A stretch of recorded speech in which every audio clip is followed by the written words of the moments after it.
بسم اللہ الرحمن الرحیم۔ دوستو، حضرت محمد صلی اللہ علیہ وآلہ وسلم ایک دفعہ سفر کر رہے تھے کہ آپ صلی اللہ علیہ وآلہ وسلم نے اپنے ساتھیوں سمیت ایک جگہ پڑاؤ ڈالا۔ اس علاقے میں ایک عورت تھی جس نے سارے لشکر کے لیے روٹیاں تیار کیں۔ جب وہ فارغ ہوئی تو اس نے صحابہ کرام سے عرض کیا کہ میں حضرت محمد صلی اللہ علیہ وآلہ وسلم سے ملنا چاہتی ہوں۔ صحابہ کرام اس عورت کو آپ صلی اللہ علیہ وآلہ وسلم کے پاس لے گئے۔ جب یہ عورت حضرت محمد صلی اللہ علیہ وآلہ وسلم کے پاس گئی تو اس نے عرض کیا، یا رسول اللہ صلی اللہ علیہ وآلہ وسلم، میرا ایک بچہ ہے۔ میں جب بھی تنور پر روٹیاں تیار کرتی ہوں تو میرا بچہ میرے پاس آ جاتا ہے۔ میں اپنے بچے کو تنور کے پاس نہیں آنے دیتی کہ میرے بچے کو آگ کی گرم ہوا نہ لگ جائے، کیونکہ میں ماں ہوں۔ ماں کا دل بہت ہی نازک اور نرم ہوتا ہے۔ وہ اپنی پیدا کی ہوئی اولاد کو کس طرح سے مشکل میں دیکھ سکتی ہے۔ میں نے سنا ہے کہ اللہ تعالیٰ 70 ماؤں سے زیادہ پیار کرتا ہے۔ جب اللہ تعالیٰ 70 ماؤں سے زیادہ پیار کرتا ہے تو اللہ تعالیٰ ہم کو کس طرح جہنم میں جانے دے گا۔ حدیث پاک میں ہے کہ حضرت محمد صلی اللہ علیہ وآلہ وسلم نے اس عورت کی بات سن کر اپنا سر جھکا لیا۔ آپ صلی اللہ علیہ وآلہ وسلم کی آنکھوں سے زاروں قطار آنسو بہنے لگے۔ حضور صلی اللہ علیہ وآلہ وسلم اتنا روئے کہ اللہ تعالیٰ کے حکم سے حضرت جبریل علیہ السلام آپ صلی اللہ علیہ وآلہ وسلم کے پاس تشریف لائے۔ حضرت جبریل علیہ السلام نے فرمایا کہ یا رسول اللہ صلی اللہ علیہ وآلہ وسلم، اللہ تعالیٰ کا حکم ہے کہ اس عورت کو فرما دیں کہ اللہ نے ان پر ظلم نہیں کیا، انہوں نے اپنی جانوں پر خود ظلم کیا۔ اللہ تعالیٰ تو چاہتا ہے کہ میرا بندہ مجھ سے مانگے، کیا مانگتا ہے میں اس کو عطا کرنے کے لیے تیار ہوں۔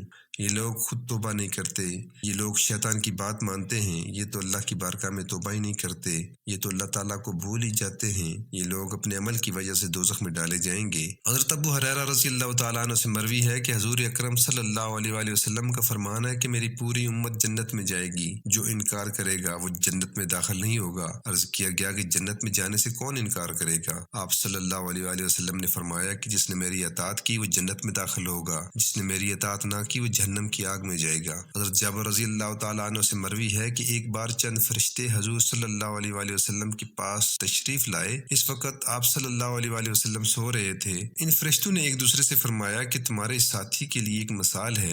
ان میں سے کچھ فرشتوں نے اپنی رائے دی کہ یہ سو رہے ہیں، کچھ نے کہا کہ ان کی آنکھیں سوتی ہے اور ان کا دل جاگتا رہتا ہے۔ چند فرشتوں نے کہا کہ ان کی مثال اس بندے جیسی ہے جس نے ایک گھر بنایا اور اس گھر میں کھانے کی ایک دعوت کا انتظام کیا اور ایک بلانے والے کو بھیجا، تو جس نے اس بلانے والے کی بات مانی وہ گھر میں آ گیا، اس دعوت میں سے کھایا۔ جس نے اس بلانے والے کی بات نہ مانی تو ظاہر ہے کہ نہ تو وہ گھر آئے گا اور نہ ہی اس کو کچھ کھانے پینے کو ملے گا۔ اس مثال کا مطلب یہ ہے کہ وہ گھر جنت ہے اور بلانے والے آپ صلی اللہ علیہ وآلہ وسلم ہیں۔ لہذا جس نے محمد صلی اللہ علیہ وآلہ وسلم کی اطاعت کی اس نے اللہ کی اطاعت کی، اور جس نے محمد صلی اللہ علیہ وآلہ وسلم کی نافرمانی کی تو اس بندے نے اللہ تعالیٰ کی نافرمانی کی۔ اور حضور اکرم صلی اللہ علیہ وآلہ وسلم کی وجہ سے لوگوں کی دو قسمیں ہو گئیں، ایک وہ جس نے آپ کی بات مانی اور اس نے اللہ کی مانی اور جنت میں جائے گا، اور دوسرا وہ جس نے آپ صلی اللہ علیہ وآلہ وسلم کی بات نہ مانی، اس نے اللہ کی بات نہ مانی اور وہ جنت میں نہیں جائے گا۔ حضرت ابو موسیٰ رضی اللہ تعالیٰ عنہ